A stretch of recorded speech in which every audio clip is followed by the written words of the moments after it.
नमस्कार, आप सभी का बहुत बहुत स्वागत है मेरी इस YouTube चैनल में। काफ़ी लंबे समय के बाद मैं आप लोगों के सामने इस तरह से उपस्थित हो रहा हूं। मुझे नहीं पता कि मैंने लास्ट रिकॉर्डेड वीडियो कब अपलोड किया था। मेरे ख्याल से महाकवि कालिदास जी के ऊपर कोई वीडियो आया हुआ था। तो खैर, अब मैं कोशिश करूंगा कि आने वाले समय में कंटिन्यू रिकॉर्डेड वीडियो या फिर कहें लेक्चर्ड वीडियो आप लोगों के लिए लेकर के आऊं। वैसे तो मेरे चैनल पर भारत का इतिहास पूरी तरह से कंप्लीट हो चुका है। एक लास्ट का टॉपिक बचा हुआ था, देशी रियासतों का भारत संघ में विलय। आप में से काफी सारे बच्चों ने काफी कमेंट किया कि सर ये लास्ट वाला टॉपिक बचा हुआ है, आप इसको करवा दीजिए। कुछ बच्चों का ये तक कमेंट था कि सर दूसरे टीचर्स का हमें समझ नहीं आ रहा है, आप करवा दीजिए। तो उनको मैं थैंक यू भी कहना चाहूँगा कि उन्होंने मुझ पर इतना ट्रस्ट दिखाया। तो आप लोगों के काफ़ी इंतजार के बाद या फिर आप लोगों को काफ़ी वेट कराने के बाद आज मैं फिर से आप लोगों के सामने लेक्चर वीडियो लेकर के आया हूँ। सीधा हम लोग टॉपिक शुरू करेंगे, ज़्यादा इधर उधर की बातें न करते हुए। तो हमारा जो टॉपिक होगा, भारत में रियासतों का विलय, देशी रियासतों का भारत संघ में विलय। तो ये टॉपिक से जो है काफ़ी सारा क्वेश्चन पूछा जाता है किसी भी एग्जाम में, खास करके यूजीसी नेट सेट के एग्जाम में काफ़ी पूछा जाता है। तो हमारा टॉपिक होगा रियासतों का भारत संघ में विलय। तो सबसे पहले हम लोग थोड़ा सा प्रस्तावना बना लेते हैं, भूमिका टाइप का, क्योंकि काफ़ी सारे जो बच्चे हैं जो बीए के स्टूडेंट हैं या फिर एमए के स्टूडेंट हैं, तो वो लोग जो है उनको लिखना होता है, पूरा 4-5 पेज का आंसर लिखना होता है।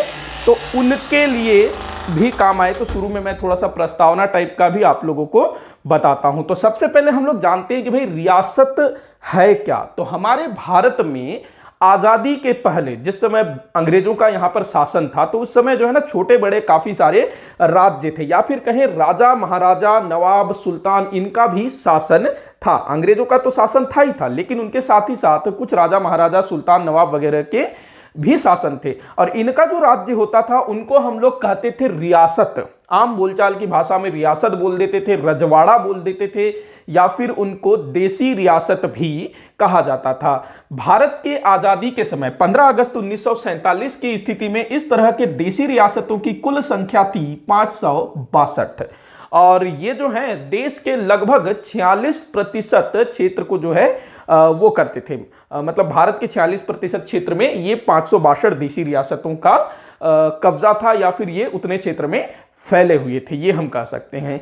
उसके बाद ये जो रियासत हैं, ये सीधे सीधे ब्रिटिश क्राउन के प्रति उत्तरदायी होते थे, न कि ब्रिटिश भारत के। मतलब भारत का जो वायसराय होता था वो इन 562 देशी रियासतों का नियंत्रण नहीं रखता था, या फिर इन पर कोई प्रभुत्व नहीं रखता था। ये सीधे सीधे ब्रिटिश क्राउन के प्रति उत्तरदायी होते थे। अब जब देश आजाद हुआ 15 अगस्त 1947, तो देश के समक्ष एक बड़ी चुनौती थी कि इन 562 देशी रियासतों का क्या होगा। क्या ये स्वतंत्र रहेंगे, क्या ये भारत में मिला लिए जाएंगे, क्या ये अंग्रेजों के गुलाम बने रहेंगे, या फिर पाकिस्तान में इनका विलय होगा। तो क्या, तो ये जो समस्या है ये उठ खड़ी हुई, और इन देशी रियासतों के भारत संघ में विलय को लेकर के एक बोलना चाहिए कि कसमकस का माहौल चला। और काफी सारे जो शक्तिशाली देशी रियासत थे, जिनमें हैदराबाद, भोपाल, इसके बाद कश्मीर, जूनागढ़, त्रावणकोर जैसे रियासतों ने बोल दिया कि भैया हम स्वतंत्र रहेंगे, कुछ ने बोला हम पाकिस्तान में शामिल होंगे। तो इस तरह से जो है एक नई समस्या उठ खड़ी हुई। तो प्रस्तावना में हम लोग जो इस तरह से लिखेंगे। इसके बाद हम लोग का जो अगला जो हेडिंग होगा, अगर जो कॉलेज के हिसाब से लिखना चाहते हैं, या फिर आप लोग अपना यूजीसी नेट के लिए अगर नोट्स बनाना चाहते हैं, तो आप लोग ऐसे हेडिंग डाल के भी लिख सकते हैं। तो ये हो गया प्रस्तावना। इसके बाद हम लोग का जो अगला हेडिंग होगा वो होगा देशी रियासतों का इतिहास, कि भाई ये कैसे वजूद में आए। तो देखिए, जिस समय हमारे भारत में अंग्रेजों का आगमन हुआ, या फिर भारत में अंग्रेजों ने अपने पांव जमाना शुरू किए, अपनी सत्ता स्थापित की, तो उसके पहले ये जो 562 देशी रियासत है, इनका अगर देखा जाए तो अस्तित्व नहीं था। कुछ का था, कुछ का नहीं था। अगर हम मध्यकाल की बात करें तो भारत में दिल्ली सल्तनत का शासन था, फिर मुगलों का शासन आया, फिर बाद में मराठे आए। दक्षिण की बात करें तो विजयनगर, बहमनी, ये सब थे। तो जब बड़े बड़े साम्राज्यों का अंत हुआ, मुगलों का अंत हुआ, मराठे शक्तिहीन हो गए, तो ऐसी दशा में हमारा जो भारत है वो छोटे छोटे राज्यों में बंट गया। तो जिस समय अंग्रेजों ने भारत पर अपने पांव जमाना शुरू किया प्लासी के युद्ध के बाद, बक्सर के युद्ध के बाद, तो उस समय की स्थिति में हमारे भारत में काफी छोटे बड़े राज्य थे जो आगे चल करके यही 562 रियासत में तब्दील हो जाते हैं। तो ठीक, तो रियासतों का ये इतिहास रहा है। जैसे कि मुगलों का पतन हो जाता है ना, तो भारत में फिर मराठों का उदय हो जाता है, फिर मराठे भी कमजोर हो जाते हैं, फिर हैदराबाद, कश्मीर, पंजाब, मैसूर, त्रावणकोर, भोपाल, जोधपुर, ग्वालियर, जैसलमेर, मेवाड़, काफी छोटे बड़े राज्य। अगर हमारे छत्तीसगढ़ की हम बात करें तो बस्तर रियासत था, उसके बाद कांकेर रियासत था, राजनांदगांव रियासत, शक्ति रियासत, रायगढ़ रियासत, मतलब काफी सारे छोटे छोटे रियासत थे। तो 562, तो ये हुआ अब रियासतों का इतिहास। अब हम लोग थोड़ा सा देख लेते हैं कि ये जो रियासत थे किस तरह से ब्रिटिश सरकार या फिर कहे ब्रिटिश साम्राज्य का हिस्सा बनते गए। तो इसको हम लोग जो है दो भागों में बांट करके देख सकते हैं। सबसे पहला तो 1757 से 1758 तक, या फिर 1757 की क्रांति, 1757 से 1857 तक। सबसे पहला हम लोग ये कर सकते हैं। 1757 क्यों इंपॉर्टेंट है? प्लासी का युद्ध लड़ा गया था। 1857 क्यों इंपॉर्टेंट है? तो भाई 1857 में प्रथम स्वतंत्रता संग्राम होता है। मैंने जो है 1757 से 1857 में भारत का इतिहास, इस पर एक वीडियो बनाया हुआ है जो कि काफी सारे बच्चों ने काफी पसंद किया है। अगर आप लोगों ने इसको नहीं देखा है तो जरूर से देखिएगा। तो इस काल अवधि में 1757 से 1857 के बीच ये जो देसी रियासत थे, उस समय इनकी संख्या इतनी नहीं थी, कम या ज्यादा हो सकती है, या तो ज्यादा रहा होगा या कम भी रहा होगा। तो 1757 से 1857 के बीच भारत में अंग्रेजों ने या फिर हम कहें ब्रिटिश ईस्ट इंडिया कंपनी ने अपना विस्तार किया, अपने साम्राज्य को फैलाया।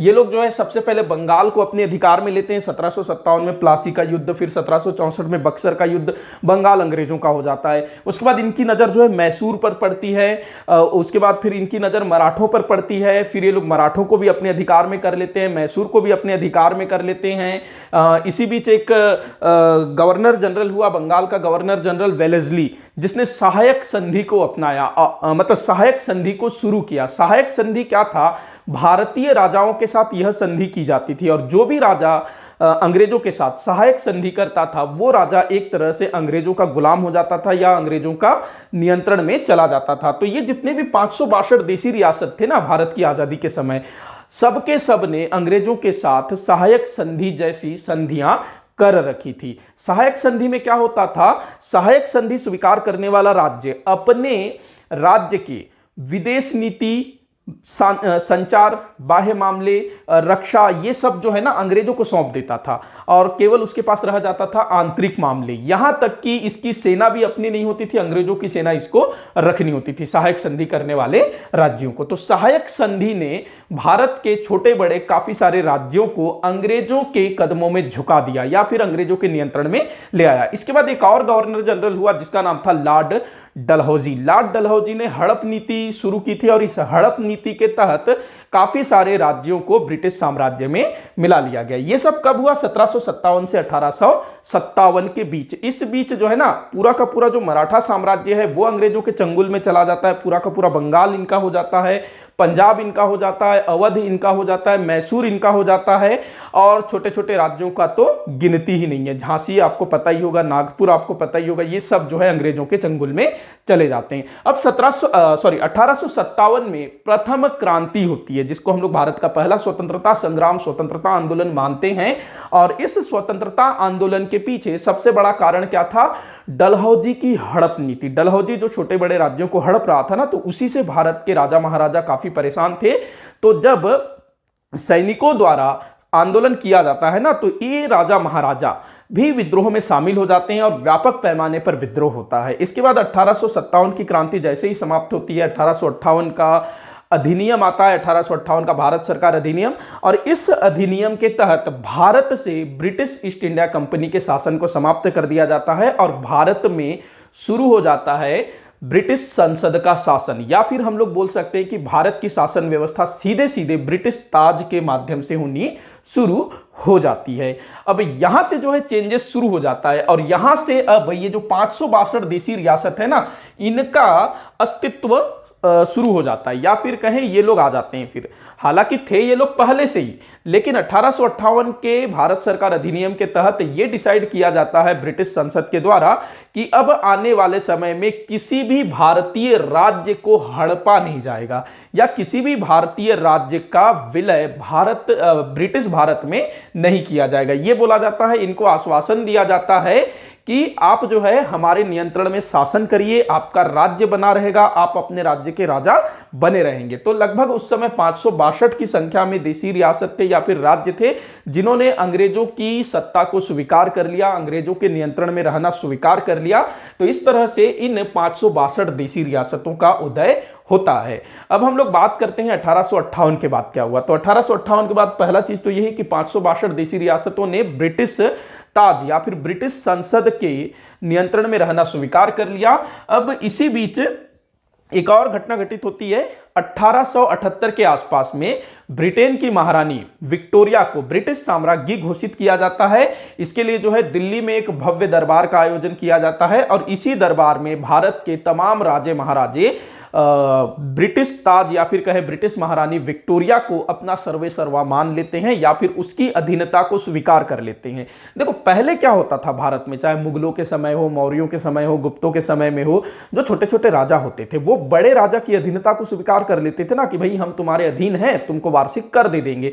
तो सेम यही वाली सिचुएशन थी। ये जो 562 देसी रियासत थे इन्होंने बोला कि हम आपकी अधीनता स्वीकार करते हैं, आपको टैक्स वगैरह देंगे, बदले में हमको शासन करने दीजिए। तो इनको शासन करने दिया गया। ये लोग टैक्स देते थे अंग्रेज सरकार को। अंग्रेज सरकार को टैक्स क्या देते थे, अंग्रेज खुद इनके यहां आकर के सब कुछ लूट लाट करके ले जाते थे।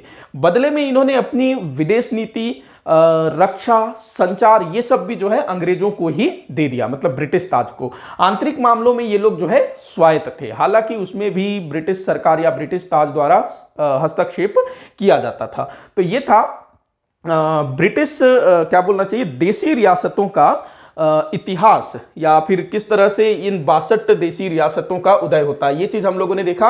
अब हम लोग आते हैं भारत के आजादी के समय की क्या स्थिति थी। भारत के आजादी की समय, मतलब भारत आजाद हुआ 15 अगस्त 1947। तो इस समय भारत में 3 प्रकार के क्षेत्र थे। सबसे पहला क्षेत्र होता था विनियमन क्षेत्र, दूसरे प्रकार का क्षेत्र होता था गैर विनियमन क्षेत्र, तीसरे प्रकार का क्षेत्र होता था देसी रियासत। इस चीज को हम लोग जो है एक अलग तरीके से भी देख लेते हैं। मान लीजिए यह है ब्रिटिश भारत। ब्रिटिश भारत, तो ब्रिटिश भारत पर अंग्रेजों का जो शासन था वो 2 प्रकार का था। एक था प्रत्यक्ष शासन, मतलब भारत के सभी क्षेत्रों पर ये लोग हुकूमत करते थे अंग्रेज।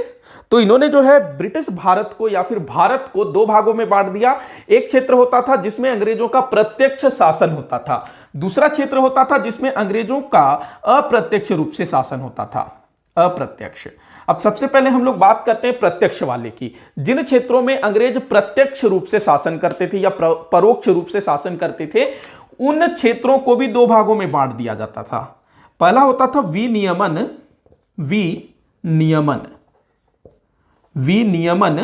क्षेत्र या विनियमन प्रांत। इस विनियमन, सबसे पहले तो विनियमन शब्द को समझना जरूरी है। विनियमन का मतलब होता है नियंत्रण में रखना। तो विनियमन क्षेत्र के अंतर्गत ब्रिटिश भारत के 11 प्रांत आते थे। 11 प्रांत, जिसमें पंजाब, बंगाल, संयुक्त प्रांत, मध्य प्रांत, मद्रास, सिंध, उत्तर पश्चिम सीमा प्रांत, असम, ये सब आते थे ना। तो ये 11 प्रांत ये सीधे सीधे ब्रिटिश सरकार के नियंत्रण में थे या फिर कहें ब्रिटिश संसद के नियंत्रण में थे। ब्रिटिश संसद द्वारा जो भी कानून बनाया जाता था वो इन 11 प्रांतों में भी लागू होता था। तो इस पर जो है ब्रिटिश सरकार का सीधे सीधे नियंत्रण था। तो विनियमन क्षेत्र बोल रहा है ना, तो संसद द्वारा जो भी नियम कानून बनाए जाते थे वो यहां पर लागू होता था। दूसरे प्रकार का क्षेत्र जहां पर अंग्रेजों का प्रत्यक्ष शासन था वो कहलाता था गैर विनियमन क्षेत्र। गैर विनियमन क्षेत्र, तो गैर विनियमन क्षेत्र ये क्या होता था भाई, ऐसे क्षेत्र जहां पर संसद द्वारा बनाए गए कानून लागू न होते हों उनको बोला जाता है गैर विनियमन क्षेत्र। ये आज के समय में हमारे भारत में जो केंद्र शासित प्रदेश है ना उसको हम लोग यही समझ सकते हैं, मतलब केंद्र शासित प्रदेश या फिर गैर विनियमन क्षेत्र। इसको ब्रिटिश काल में कमिश्नरी क्षेत्र भी बोला जाता था। यहां पर जो है कमिश्नरों के माध्यम से शासन किया जाता था। आज भी हमारे भारत में जो क्या कहा जाता है, जो केंद्र शासित प्रदेश हैं उनमें जो है कुछ में कमिश्नरों के माध्यम से शासन किया जाता है, कुछ में जो है विधानसभाएं हैं। तो वहां पर जो है जो क्या बोलना चाहिए, अलग ही टाइप का शासन होता है। केंद्र जो है सीधे सीधे वहां पर रूल करता है केंद्र शासित प्रदेश में। तो सेम यहां पर भी वही था, गैर विनियमन क्षेत्र अथवा कमिश्नरी क्षेत्र। यहां पर जो है ब्रिटिश सरकार का या फिर ब्रिटिश ताज का सीधा सीधा हस्तक्षेप होता था, सीधा सीधा नियंत्रण होता था। यहां पर संसद के माध्यम से शासन होता था, ठीक है ना। यहां संसद के माध्यम से शासन होता था। संसद जो भी कानून बनाएगी इन सभी क्षेत्रों में वो जो है समान रूप से लागू होगा। लेकिन इन क्षेत्रों में ऐसा नहीं था। इन क्षेत्रों में अलग अलग जो कमिश्नरी क्षेत्र है वहां के लिए अलग कानून हो सकते हैं, दूसरे कमिश्नरी क्षेत्र में अलग कानून हो सकते हैं, अलग अलग चलता था। अगर मैं आपको बताना चाहूं कि कौन कौन से कमिश्नरी क्षेत्र थे तो आप नोट करिएगा। सबसे पहला तो था अजमेर प्रांत। यहां पर जो गैर विनियमन क्षेत्र था या कमिश्नरी क्षेत्र था, आप लोग नोट करिएगा, अजमेर प्रांत ये जो है कमिश्नरी क्षेत्र था। उसके बाद है शीश, अजमेर शीश ये कोई एक क्षेत्र था। शीश ये भी जो है कमिश्नरी क्षेत्र था, गैर विनियमित क्षेत्र। उसके बाद ये जो शीश है ना, ये सतलज के आसपास का क्षेत्र था। उसके बाद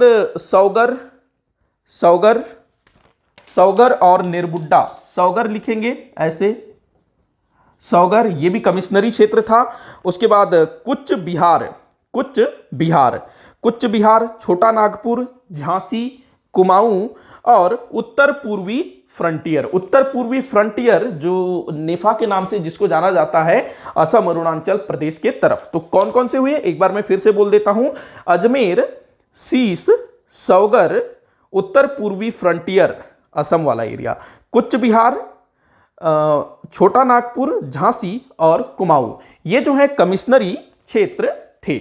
और यहां पर जो है अलग अलग क्षेत्र में, जैसे मान लो सौगर में अलग कानून बन रहा है, झांसी में अलग कानून बन रहा है, तो वो वहां के कमिश्नर या फिर केंद्र के हिसाब से सीधे वो लोग चलते थे, ठीक है ना। बाकी यहां पर जो है संसद द्वारा बनाए गए कानून चलते थे। तो ये था प्रत्यक्ष शासन, जहां पर अंग्रेज सीधा सीधा शासन करते थे।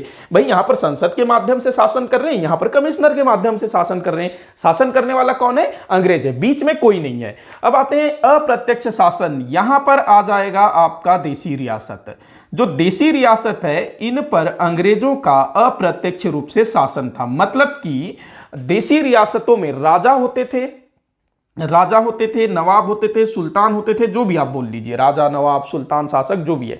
तो देसी रियासतों के शासन की देखरेख की जिम्मेदारी किसकी होती थी, राजा की होती थी। ये जो है अपने अपने प्रांत, अपने अपने राज्यों में, अपने अपने रियासतों में पूरी तरह से स्वायत्त थे आंतरिक मामलों में। लेकिन जो बाह्य मामले थे, मतलब विदेश विभाग, रक्षा विभाग, संचार विभाग, ये जो है अंग्रेजों के पास थे। लेकिन आंतरिक मामलों में पूरी तरह से ये स्वतंत्र थे, स्वायत्त थे।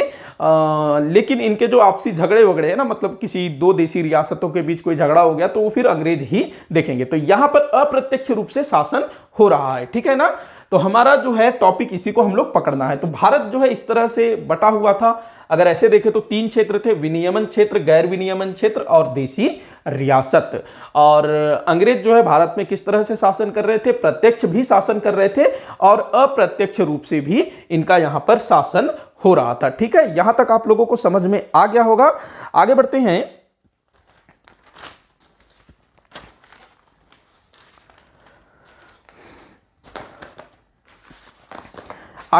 अब हम लोग बात करते हैं, ये तो हो गया भारत के क्षेत्र। अच्छा, भारत में कुछ ऐसे भी क्षेत्र थे जिन पर अंग्रेजों का अधिकार नहीं था।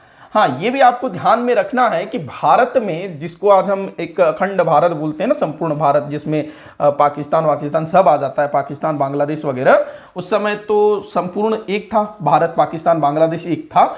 तो इन पूरे क्षेत्र में अंग्रेजों के अलावा और भी कोई था जो शासन कर रहा था। कौन कौन थे भाई? पहले थे पुर्तगाली। तो पुर्तगालियों के अधिकार में कुछ क्षेत्र थे। पहला क्षेत्र सबको पता होगा, गोवा, जिसको 1510 में अंग्रेजों ने जीता था बीजापुर के आदिल शाही वंश से, आदिल शाह यूसुफ उस समय शासक था, उससे जो है जीता था 1510 में, और 1961 तक पुर्तगाली जो है गोवा में बने हुए थे। इसके अलावा दमन, दीव, दादर नागर हवेली, इन क्षेत्रों पर जो है गोवा पुर्तगालियों का अधिकार था। ठीक, गोवा, दमन दीव, दादर नागर हवेली। उसके बाद दूसरा देश था फ्रांस। फ्रांस के पास भी जो है भारत के कुछ क्षेत्र थे, जिनमें सबसे प्रमुख था पौंडीचेरी, यमन, माहे, करिकाल। तो ये 4 क्षेत्र जो हैं फ्रांस के अधिकार में था, और फ्रांस के अधिकार में ये लगभग 1954 तक थे। मतलब कि 15 अगस्त 1947 को भारत को आजादी मिल गई थी, लेकिन पुर्तगालियों से और फ्रांसीसियों से आजादी जो है थोड़े साल के बाद मिली, क्योंकि गोवा तो भाई 1961 में आजाद हुआ, पौंडीचेरी 1954 में आजाद हुआ। ठीक है ना, तो इनका अलग किस्सा है, तो ये भी आप लोगों को ध्यान में रखना है। अब हम लोग आगे देखते हैं। अब हम लोग देखते हैं नरेंद्र मंडल। देशी रियासतों के विषय में जब हम पढ़ते हैं तब नरेंद्र मंडल का जिक्र आता है। नरेंद्र मंडल क्या था, तो एक तरह से राजाओं का एक संघ था, जिसको अंग्रेजी में बोला जाता था chamber of princess. Chamber of princess इसको बोला जाता था नरेंद्र मंडल को। नरेंद्र मंडल की स्थापना हुई थी 1919 के मॉन्टेग्यू चेम्सफोर्ड सुधार अधिनियम के तहत। 1919 में आया था भारत सरकार अधिनियम, जिसको चेम्सफोर्ड सुधार अधिनियम के नाम से भी जाना जाता है। इसी अधिनियम में नरेंद्र मंडल के स्थापना का प्रावधान किया गया था।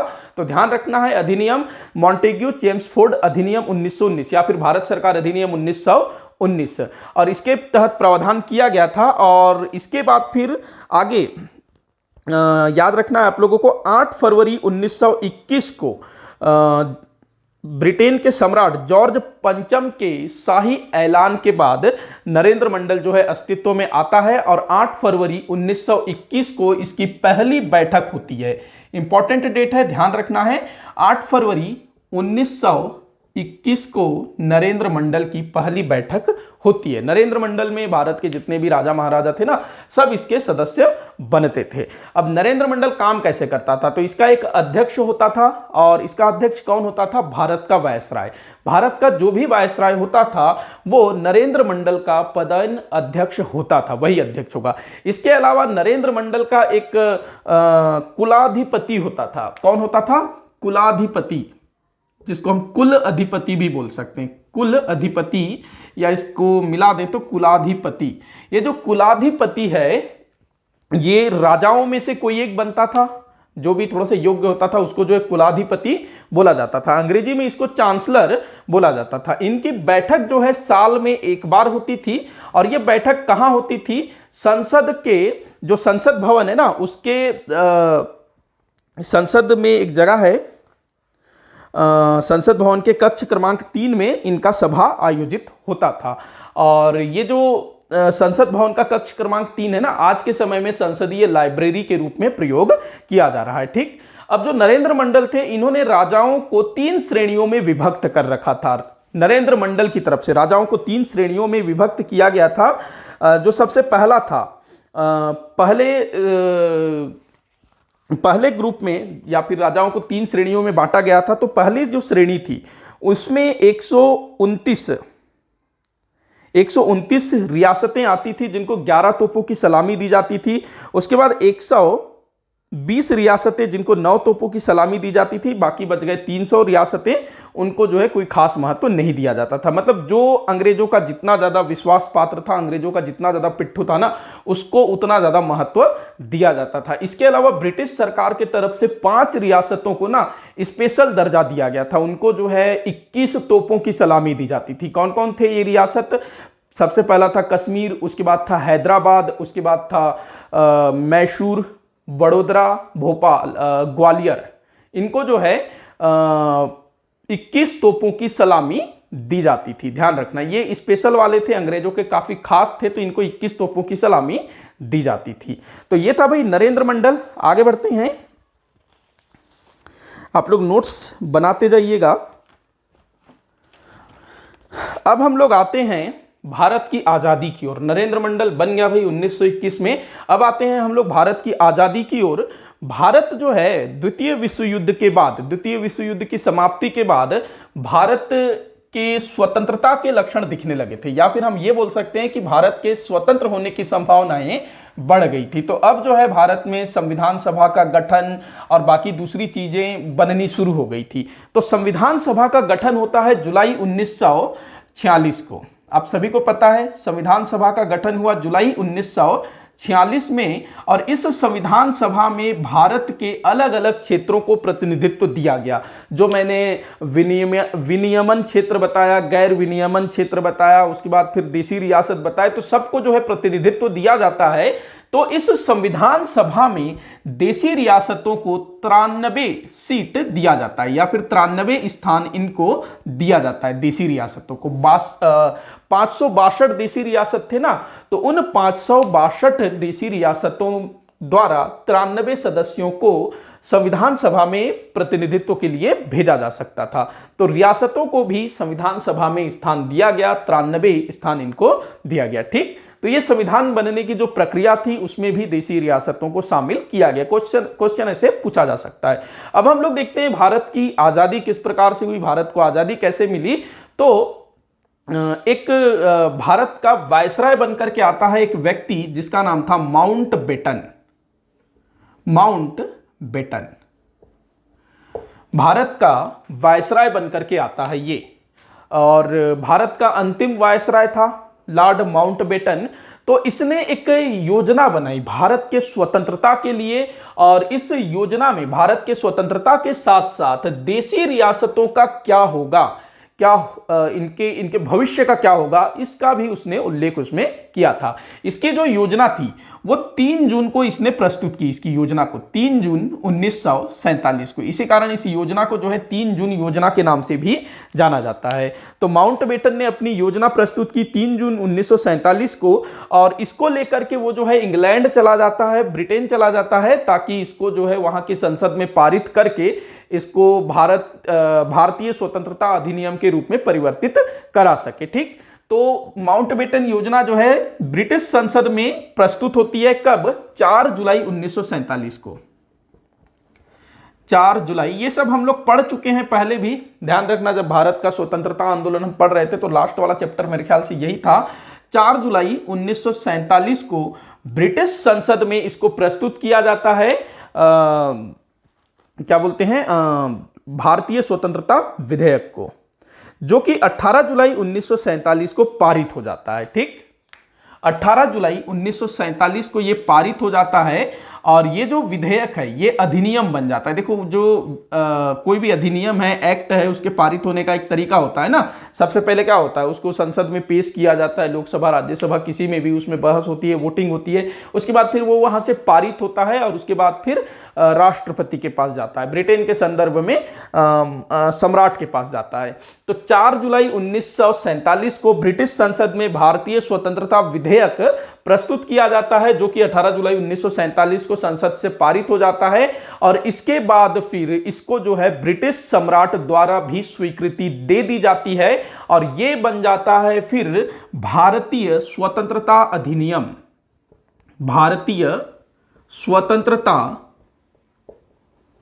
अधिनियम।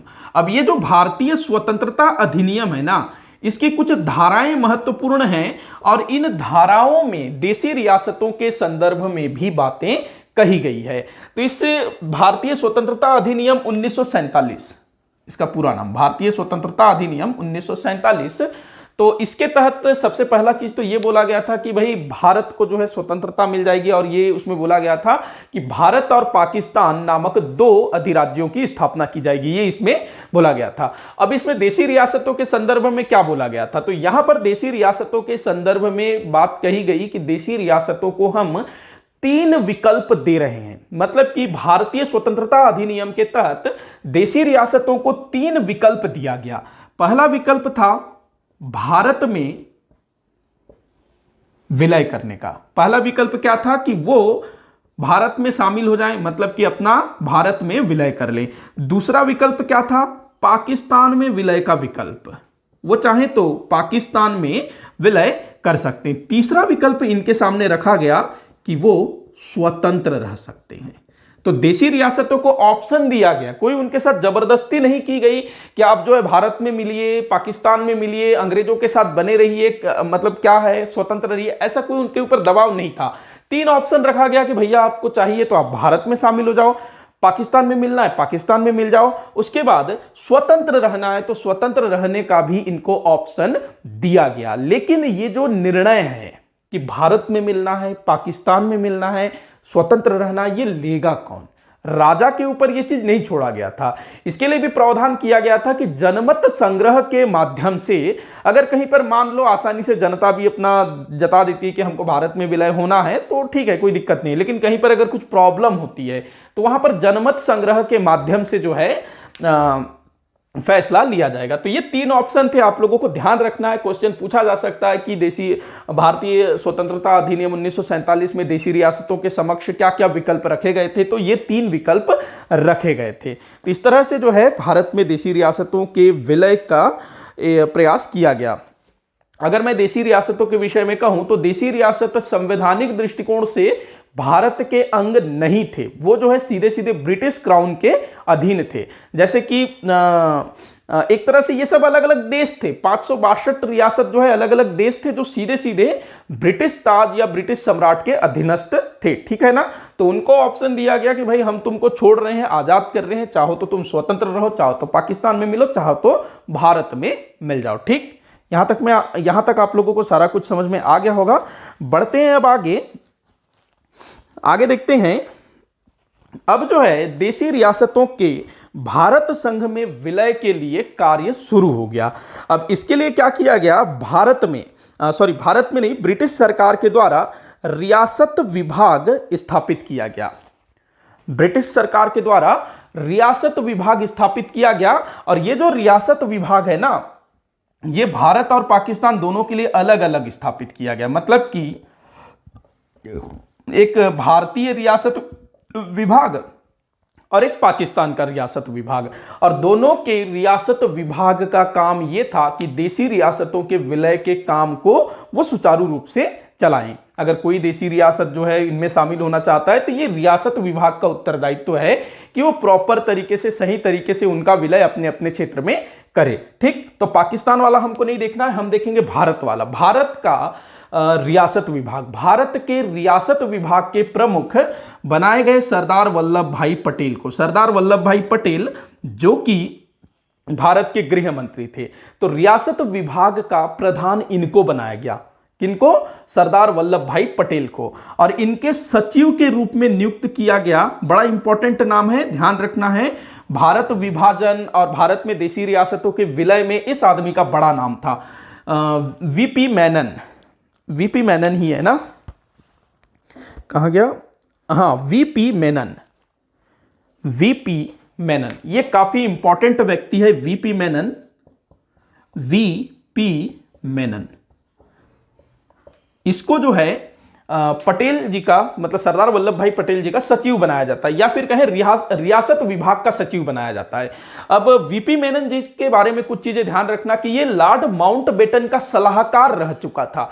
इसके अलावा इसकी एक और खास बात है कि ये जो है ब्रिटिश सरकार की सेवा में एक क्लर्क के रूप में भर्ती हुआ था। क्लर्क के रूप में इसकी पोस्टिंग हुई थी, पहली पोस्टिंग बाबू के रूप में। लेकिन ये जो व्यक्ति है ना, बड़ा ही योग्य था, बड़ा ही महत्वाकांक्षी था। अपने टैलेंट के दम पर ये जो है आगे प्रमोट होता चला जाता है और फिर यहां तक आ जाता है, मतलब वायसराय का ये सलाहकार भी बन जाता है। तो ठीक, तो इसने जो है देशी रियासतों के विलय में सरदार पटेल जी की काफी हेल्प की थी। ठीक, अब हम आते हैं भारत में रियासतों का विलय किस प्रकार से हुआ। तो भारत में रियासतों के विलय के लिए विलय पत्र बनाना था, एक कुछ डॉक्यूमेंट बनाना पड़ेगा ना, तो विलय पत्र तैयार किया गया। 2 प्रकार के विलय पत्र तैयार किए गए, 2 प्रकार का विलय पत्र तैयार किया गया। पहला को नाम दिया गया विलय पत्र। यह विलय पत्र होता था जिसमें राजा को हस्ताक्षर करना होता था कि भाई हम अपने रियासत को भारत में सम्मिलित कर रहे हैं, इस टाइप से। और दूसरे प्रकार का जो विलय पत्र होता था उसको बोला गया स्टैंड एग्रीमेंट।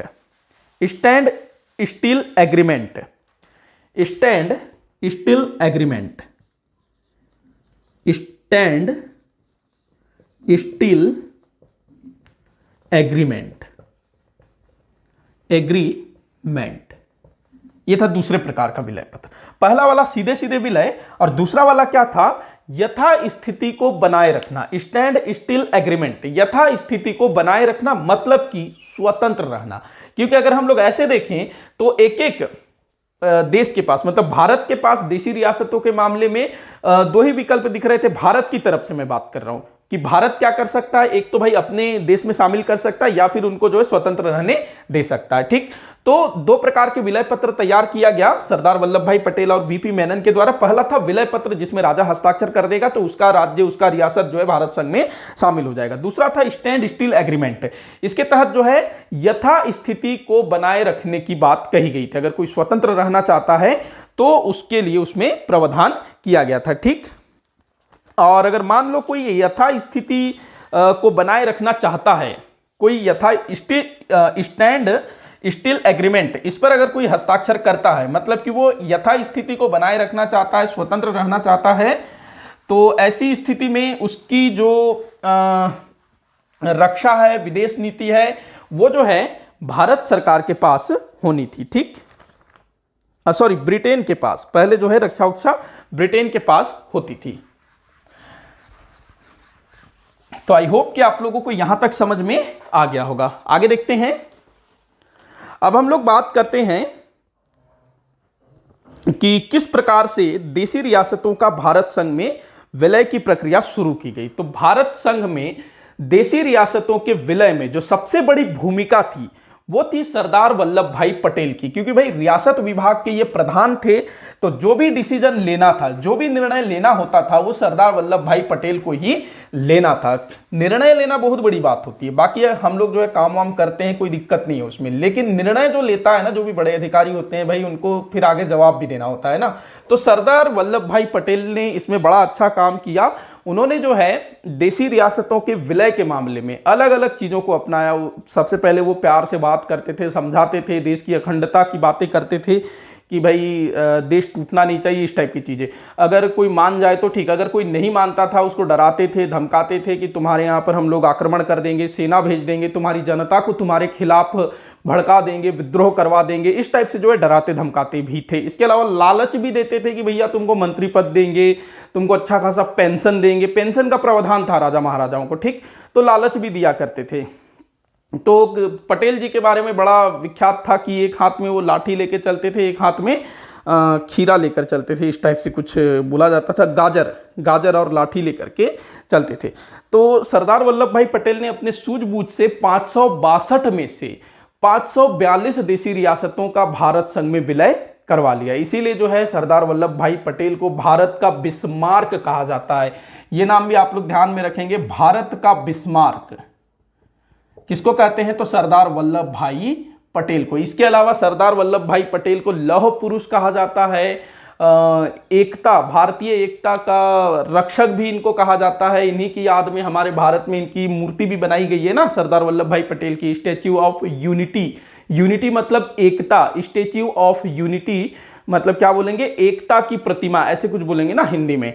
तो इनको भारत का बिस्मार्क कहा जाता है। बिस्मार्क कौन था भाई, तो ये जर्मनी का चांसलर था। जर्मनी जो है ना छोटे छोटे 25 राज्यों में बटा हुआ था।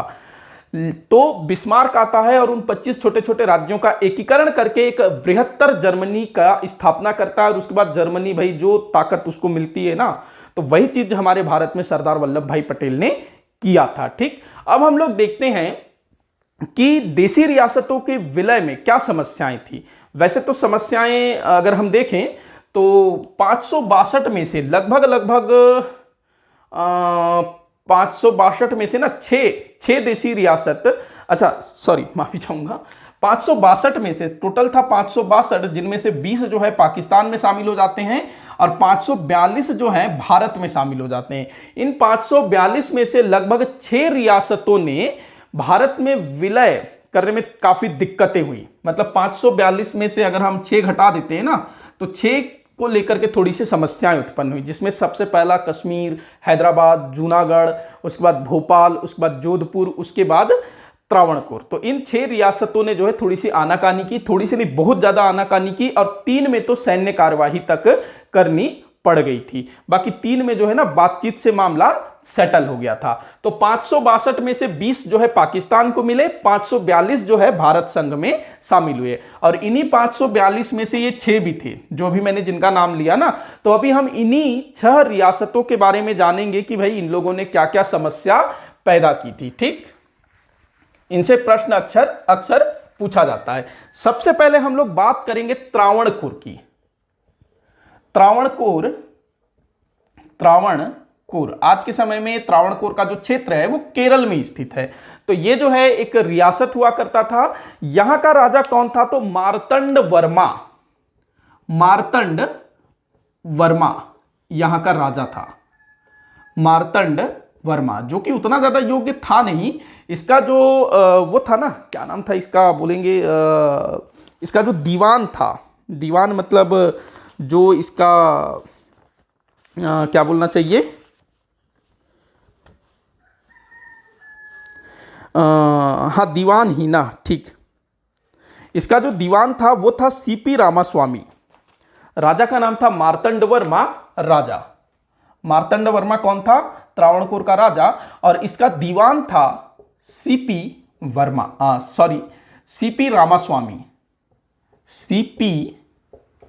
रामास्वामी, ये दीवान था। अब यहां पर जो है ना, दीवान ने अपने राजा को पूरी तरह से अपने कंट्रोल में कर रखा था और त्रावणकोर को ये स्वतंत्र रखना चाहता था। जो सीपी रामास्वामी है ना, इसने अपने राजा को बोला कि हमारा जो त्रावणकोर है वो एकदम मस्त समुद्र के किनारे स्थित है। केरल का जो एरिया था वहां पर काफी सारे बंदरगाह भी हैं, तो व्यापारिक दृष्टिकोण से भी काफी महत्वपूर्ण है। इसके अलावा इसकी अलग भौगोलिक विशेषताएं हैं, तो ये जो है इसको अलग देश बना के रखना चाहता था। और सीपी रामास्वामी ने इस चीज के लिए ब्रिटेन की सरकार से भी बात किया। ब्रिटेन वाले भारत को छोड़ करके जा रहे थे क्योंकि भारत में काफी समस्याएं थी। वो लोग भारत में रूल नहीं करना चाहते थे, या फिर कहे रूल करने लायक ही नहीं बचे थे, क्योंकि द्वितीय विश्व युद्ध में ब्रिटेन की हालत खराब हो चुकी थी। लेकिन फिर भी वो है ना, भारत के कुछ कुछ क्षेत्रों में अपनी पकड़ बनाए रखना चाहते थे। तो जब सीपी रामास्वामी ने जब ब्रिटेन के समक्ष हेल्प मांगी कि हमको स्वतंत्र रहना है, आप हमको जो है स्वतंत्र रहने में मदद करिए, तो यहां पर ब्रिटेन जो है ना, त्रावणकोर में मिलता था मोनोजाइट के भंडारों का पता चला था त्रावणकोर में। और जो मोनोजाइट है ना, इससे निकलता है यूरेनियम। और यूरेनियम किस काम में आता है? परमाणु बम बनाने में काम आता है, परमाणु हथियार बनाने में काम आता है। उस समय परमाणु बम का काफी चल रहा था। अमेरिका ने जापान के नागासाकी, हिरोशिमा में परमाणु बम गिरा भी दिया था। तो ब्रिटेन जो है वो त्रावणकोर के मोनोजाइट के भंडारों पर अपना नियंत्रण स्थापित करना चाहता था। ब्रिटेन को लग रहा था कि अगर वो त्रावणकोर को स्वतंत्र रहने में हेल्प करता है तो कल को मोनोजाइट का वो वहां से जो है ना, क्या बोलना चाहिए, व्यापार कर सकता है। तो इसलिए जो है वो थोड़ा सा यहां पर इंटरेस्ट लेता है। अब इसी बीच क्या होता है, त्रावणकोर में वहां के जो लोग हैं, अधिकतर लोग सब हिंदू ही थे त्रावणकोर में, कुछ क्रिश्चियन भी थे, बट बहुसंख्यक वर्ग हिंदू ही था। तो वहां के जो लोग हैं वो लोग मतलब विद्रोह करना शुरू कर देते हैं कि भैया हमको भारत संघ में ही विलय होना है। और इसी बीच क्या होता है, किसी विद्रोही युवक ने सीपी रामास्वामी की इसकी पिटाई कर दी। सीपी रामास्वामी की इतनी पिटाई कर दी कि इसको हॉस्पिटल में भर्ती करना पड़ जाता है। मतलब कि इसके ऊपर हमला हो जाता है सीपी रामास्वामी, और ये हॉस्पिटल में रहता है और वहीं से अपने राजा मार्तंड वर्मा को संदेश भिजवाता है कि आप जो है भारत संघ में विलय के लिए हामी भर दीजिए, मतलब तैयार हो जाइए भारत संघ में विलय के लिए। तो फिर मार्तंड वर्मा ठीक है, पहले वो स्वतंत्र रहने के लिए हाँ बोल रहा था, अब सीपी रामास्वामी बोल देता है कि हमको भारत संघ में मिलना है। तो मार्तंड वर्मा जो है विलय पत्र पर हस्ताक्षर करने के लिए राजी हो जाता है। तो इस तरह से त्रावणकोर का जो है भारत संघ में विलय हो जाता है। ठीक, अब एक और चीज ध्यान रखना कि 562 देशी रियासतों में से त्रावणकोर पहला रियासत था जिसने विलय पत्र पर हस्ताक्षर करने से इनकार किया था या फिर स्वतंत्र रहना चाहता था। तो स्वतंत्र रहने वाला प्रथम जो रियासत था वो था त्रावणकोर, जिसने ऐसा सोचा। ठीक, अब हम लोग देखते हैं अगला, जोधपुर। ये काफी सरप्राइज करता है जोधपुर, क्योंकि भाई जोधपुर जो है ना एक राजपूत राज्य है और यहां का जो राजा था हनवंत सिंह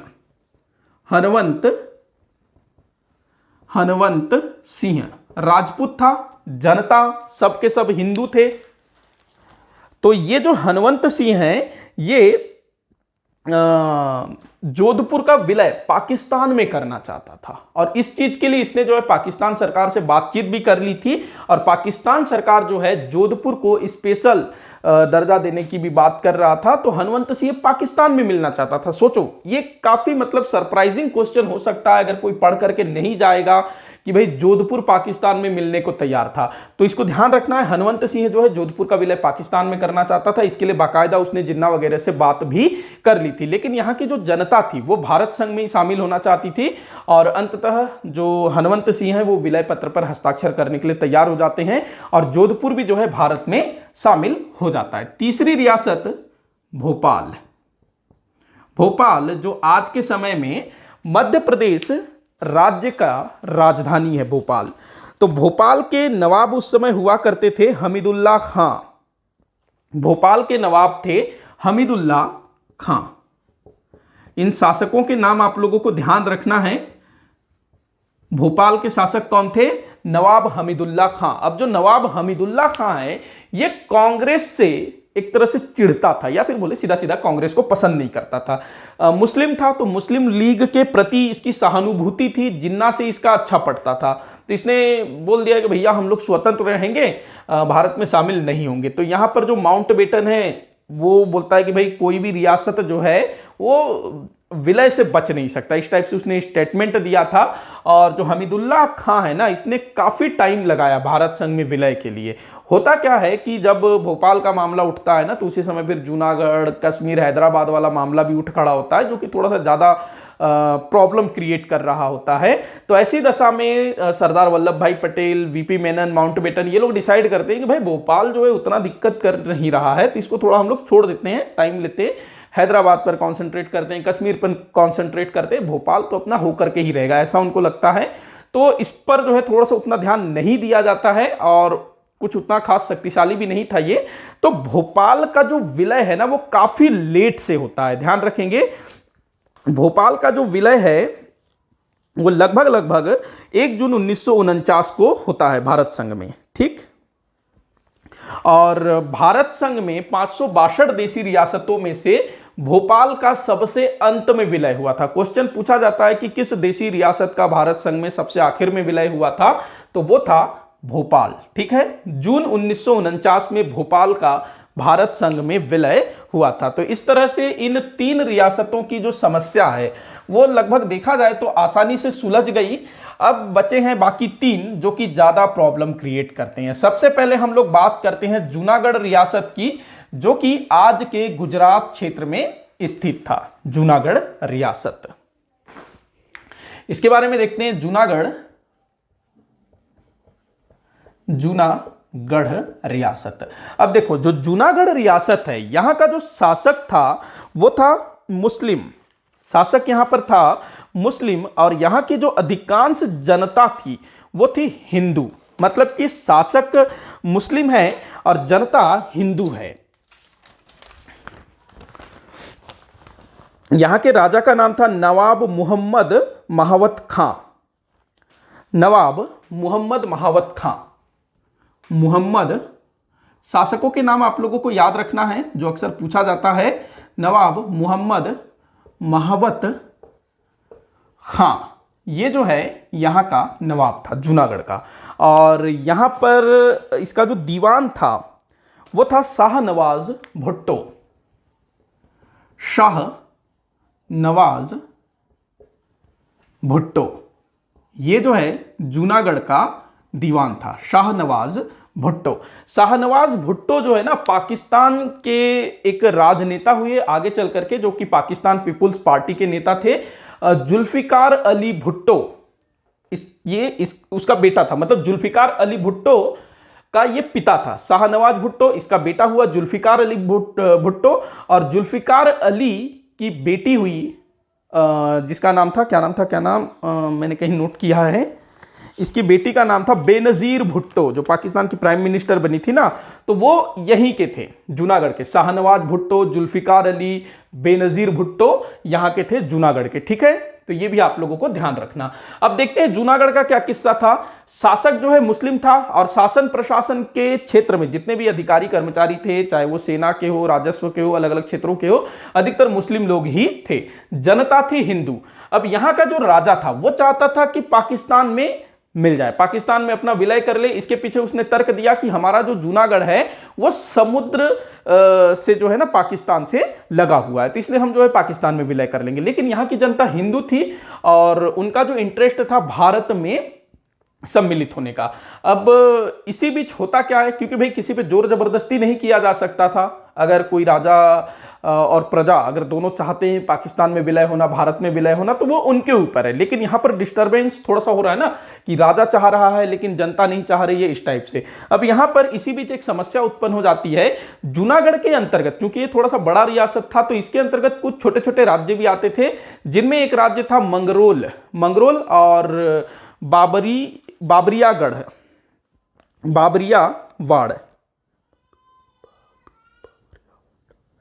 मंगरोल और बाबरियावाड़, ये दो नाम याद रखेंगे, मंगरोल व बाबरियावाड़।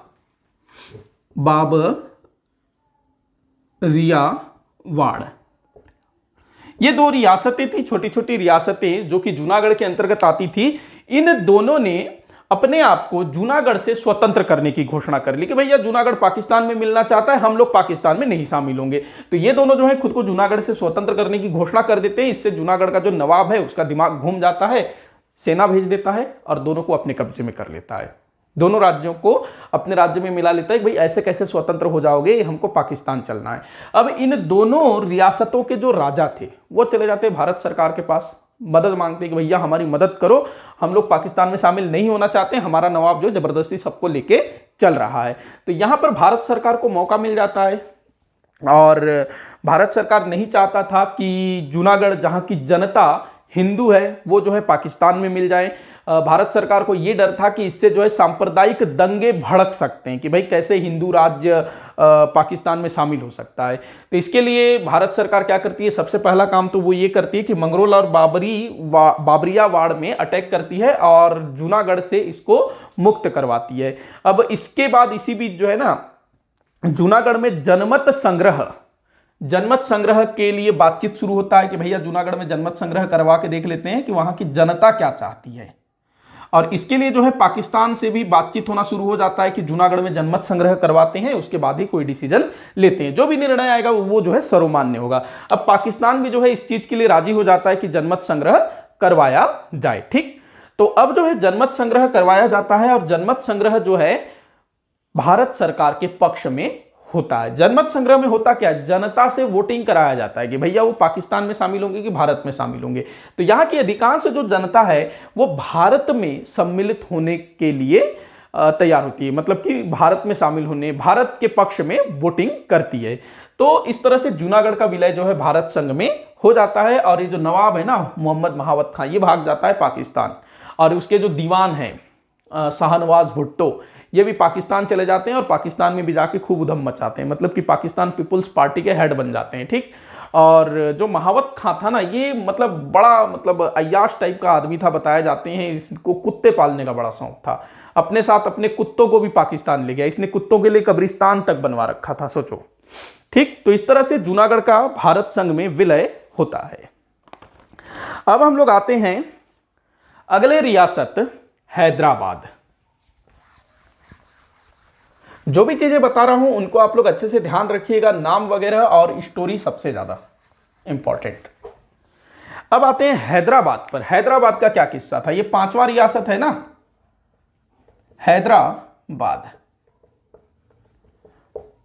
हैदराबाद नगर की स्थापना किसने की थी भाई, मोहम्मद कुली कुतुब शाह ने। मैंने एक क्वेश्चन पूछा था ना, भाग्यनगर किस नगर का पुराना नाम था, तो हैदराबाद का ही पुराना नाम था भाग्यनगर।